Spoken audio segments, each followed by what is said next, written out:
জন্য মানুষের হক যে নিচ্ছেন আপনারা, আল্লাহ ক্ষমা করবে না। তো প্রশ্ন, আল্লাহ এত ক্ষমতাবান, আল্লাহ ক্ষমার মালিক না আল্লাহ?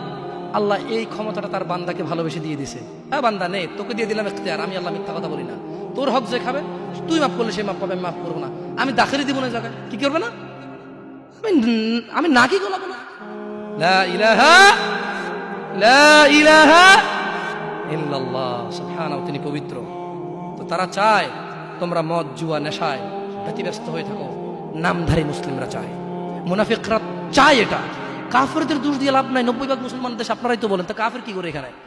এখানে মদের আড্ডার মালিক মুসলমান, এখানে গানের আড্ডার মালিক মুসলমান, এখানে ডিসকেবলের মালিক মুসলমান, এখানে মানুষ মারে মুসলমানের কথা, এখানে মানুষ বাঁচায় মুসলমানের কথা, এখানে দুজনে যায় উঠা নিয়ে চলে আসে কাউকে মুসলমানের কথায়, মুসলমানের বাড়ির নিচে মসজিদ, মুসলমানের দোকানের উপরে মসজিদ, মুসলমানের ঘরের পাশে মসজিদ, মুসলমান নামাজ আসে না, কাফের দোষ দিবেন কিভাবে আপনি?